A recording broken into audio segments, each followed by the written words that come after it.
मैं सानिका और आप सब देख रहे हैं न्यूज़ 21। राजस्थान के भरतपुर संभाग में इन दिनों एक ऐसी लड़ाई चल रही है जो सिर्फ जंगल और जानवरों की नहीं बल्कि इंसानों के अस्तित्व की लड़ाई बन चुकी है। भरतपुर, करौली और धौलपुर के करीब 120 गांव में रहने वाले 1 लाख से ज्यादा लोग आज डर और अनिश्चितता के बीच रह रहे हैं, क्योंकि सरकार इस पूरे इलाके में नया टाइगर रिजर्व और वन्य जीव अभयारण्य का विस्तार कर रही है। दरअसल राष्ट्रीय बाघ संरक्षण प्राधिकरण यानी कि NTCA ने धौलपुर करौली क्षेत्र को राजस्थान का 5वां टाइगर रिजर्व और देश का 54वां टाइगर रिजर्व घोषित करने की प्रक्रिया आगे बढ़ाई है। इस प्रस्ताव के तहत धौलपुर और करौली के कई गांव कोर और बफर जोन में आ रहे हैं, जिससे स्थानीय लोगों को डर है कि हजारों परिवारों को अपनी जमीन और घर छोड़ने पड़ सकते हैं। विवाद सिर्फ यहीं तक सीमित नहीं है। भरतपुर के बयाना क्षेत्र में स्थित बंद बरेठा वाइल्ड लाइफ सेंचुरी यानी कि बंद बरेठा वन्य जीव अभयारण्य के क्षेत्र को बढ़ाने का प्रस्ताव भी सामने आया है। इस विस्तार के बाद भरतपुर, करौली और धौलपुर के सैकड़ों गांव की हजारों बीघा उपजाऊ जमीन वन विभाग के अधीन आने का खतरा पैदा हो गया है। ग्रामीणों का कहना है कि इस पूरे फैसले से करीब 52 जातियों के लोग सीधे प्रभावित होंगे और 1 लाख से ज्यादा लोगों की आजीविका पर भी संकट खड़ा हो चुका है। लोग लगातार महापंचायतें कर रहे हैं, विरोध प्रदर्शन कर रहे हैं, नेता और अधिकारियों से मिलकर अपनी बात रखने की कोशिश कर रहे हैं, लेकिन उनका आरोप है कि सरकार उनकी कोई सुनवाई नहीं कर रही है। ग्रामीणों ने राजस्थान के मुख्यमंत्री भजनलाल शर्मा से भी मिलने की कोशिश की, लेकिन अब तक उनकी बात सीधे सरकार तक नहीं पहुंच पाई है। इसी बीच ग्रामीणों का एक और गंभीर आरोप है कि वन विभाग ने इलाके में टाइगर छोड़े हैं, जो कि अब गांव के आसपास घूम रहे हैं और आम लोगों व पशुओं के लिए खतरा बन चुके हैं। लोगों का कहना है कि खेतों में जाना मुश्किल हो चुका है, बच्चों और महिलाओं में डर का माहौल है और गांव में दहशत लगातार बढ़ रही है। इसी मुद्दे को लेकर ग्रामीण लगातार अपनी आवाज बुलंद कर रहे हैं। न्यूज़ 21 से खास बातचीत में संघर्ष कर रहे ग्रामीण प्रतिनिधि राजू जी ने कहा कि ये सिर्फ जमीन बचाने की लड़ाई नहीं है, बल्कि 120 गांव के अस्तित्व को बचाने की लड़ाई है। उनका कहना है कि अगर सरकार ने बिना जनसुनवाई और बिना ग्रामीणों की सहमति के ये फैसला लागू किया तो लाखों लोगों का भविष्य अंधेरे में चला जाएगा। अब सबसे बड़ा सवाल यही है, क्या वन्य जीव संरक्षण के नाम पर हजारों परिवारों को उजाड़ा जाएगा? क्या सरकार जंगल बचाने के साथ इंसानों के भविष्य की भी चिंता करेगी, या फिर राजस्थान के 120 गांव अपने ही जमीन बचाने के लिए सड़क से लेकर सत्ता तक लड़ाई करते रहेंगे?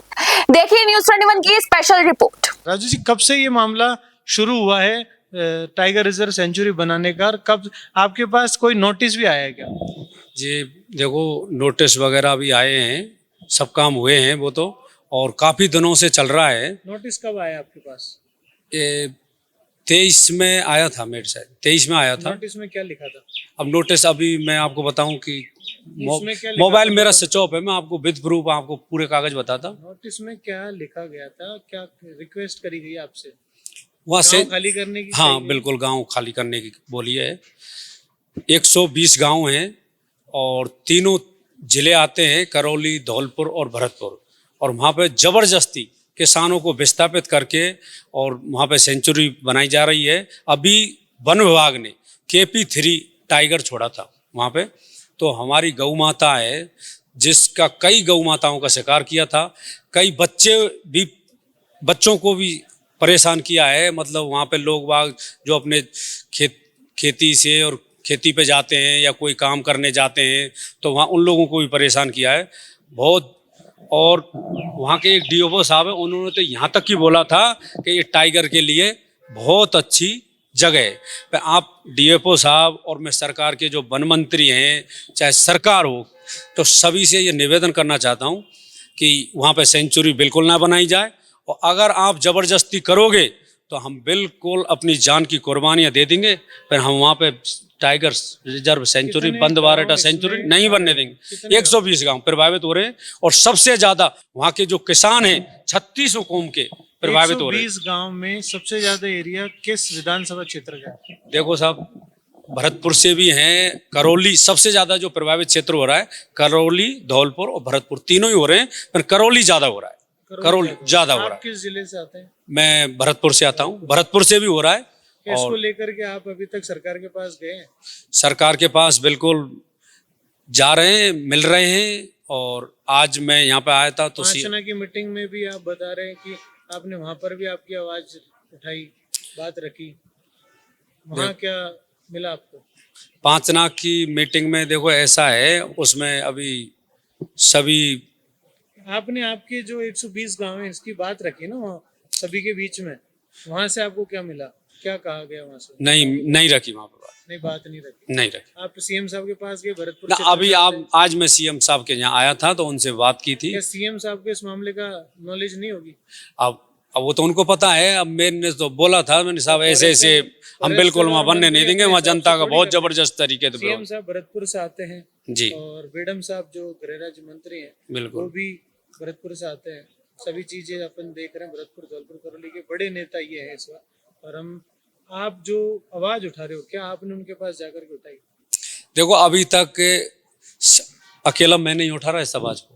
मैं आपको बता देता हूँ, तो सभी क्षेत्र 120 गांव के पंच पटेल सभी इसमें सम्मिलित हैं और सभी इसकी आवाज़ को उठा रहे हैं। ये एक आदमी से किसी की आवाज़ नहीं उठती है, ना तो मैं इसी किसी अकेला उठा रहा, ना कोई और अकेला उठा रहा। इसको सभी मिलके और एक दूसरे का सहयोग करके हम बिल्कुल एकजुट हैं। से क्या चाहते हैं आप? हम बिल्कुल सेंचुरी नहीं बनने देंगे, ये फाइनल है हमारा। चाहे हमारी कुछ भी हो जाए, हमारी चाहे शीश कट जाए, हम सेंचुरी बिल्कुल नहीं बनने। कि हमने नोटिस दिया वहाँ पर अवैध जमीन अतिक्रमण। देखो साहब, मैं सरकार को बता देना चाहता हूँ, अधिक संख्या में गुर्जर समाज रहता है और गुर्जर समाज रहता है। आप बोल रहे हो कि वहाँ पे टाइगर छोड़ेंगे हम, वहाँ गुर्जर समाज शेरों से कम नहीं है, मरने मिटने के लिए तैयार है, पर बनने नहीं देगा। ये फाइनल है। आगामी दिनों में आपको बहुत बड़ा इसका नतीजा भुगतना पड़ेगा। मैं गुर्जर समाज से आता हूँ। आप मुझे ये बताइए, जब और 3600 कौम रहती है वहाँ पे गुर्जर समाज के साथ साथ। के पास नहीं गए आप, अभी तक मैडम साहब के पास नहीं गए आप, वन मंत्री के पास नहीं गए, तो आप अपनी आवाज को अब सीधा डायरेक्ट न्यूज चैनल पे आना, बड़ी पंचायतें करना, पहले आप अपने जनप्रतिनिधि के पास जाना चाहिए। नहीं, जा रहे हैं लोग, बिल्कुल जा रहे हैं। क्षेत्र के कई बार पहले भी गए थे, वो कई सालों से मुद्दा चल रहा है, पहले भी गए थे। अब नए सिरे से लोग बागों में फिर वहाँ पे जागृति हुई है पैदा, कि बिल्कुल लोगों को पता ही नहीं चल रहा था, चुपचाप ये सीक्रेट चल रही थी बनाने की। वहाँ पे आपके जो 120 गांव है, हाँ। उन 120 गांव में वहाँ कोई फैक्ट्री है, कोई बड़ा कारखाना लगा हुआ है? नहीं लगा, बिल्कुल सिर्फ गांव की रहवास है। हाँ, और बिल्कुल सभी लोग किसान है, कमाने बिल्कुल के लिए बाहर जाते हैं, बाहर जाते, खेतीबाड़ी का काम होता है। बिल्कुल किसान लोग हैं, बिल्कुल। और जबरदस्ती वहाँ पे ऐसा किया जा रहा है, ऐसा होना नहीं चाहिए। और हम आप जैसे मीडिया बंधु से निवेदन करते हैं, इस मुद्दे को आपका फर्ज बनता है, आप इसको पुरजोर तरीके से सरकारों के कानों तक पहुँचाने का काम करें। क्योंकि जब तक आप देखो, मैं ये बता देता हूँ, मैं ना बीजेपी की बात कर रहा हूँ ना कांग्रेस की बात कर रहा हूँ। वहाँ के लोग हैं, वह क्षेत्र के जो लोग हैं, हम बीजेपी के भी हैं और कांग्रेस के भी हैं। सर्व समाज बीजेपी कांग्रेस से उठ करके और काम करना चाहता है, क्योंकि वहाँ पे सबके लिए परेशानी हो, चाहे बीजेपी के लोग जुड़े हों चाहे कांग्रेस। सरकार से रिक्वेस्ट करेंगे कि सरकार जल्द से जल्द इस मुद्दे पर ध्यान दे और इन 120 गांवों के लाख से भी ज्यादा रहने वाले नागरिकों की तरफ ध्यान दे और इस समस्या का जल्द से जल्द समाधान करे।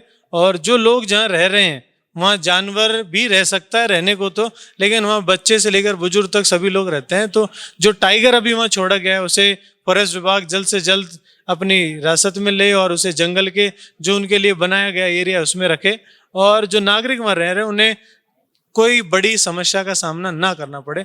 सरकार से रिक्वेस्ट है कि सरकार इस समस्या को जल्द से जल्द समाधान करे। आमना सामने तक बात को ना पहुंचाएं, आमना सामना ना करवाएं। हम बिल्कुल बख्शेंगे नहीं, बिल्कुल पूरा क्षेत्र और सर्व समाज। अभी चामड़ घूगस पे, वहीं चामड़ एक कामरों की धार है, वहाँ पे एक पंचायत रखी थी, काफी गाँव की पंचायत थी, तो सभी ने निर्णय ले लिया हम किसी भी कीमत पर ये टाइगर सेंचुरी नहीं बनने देंगे।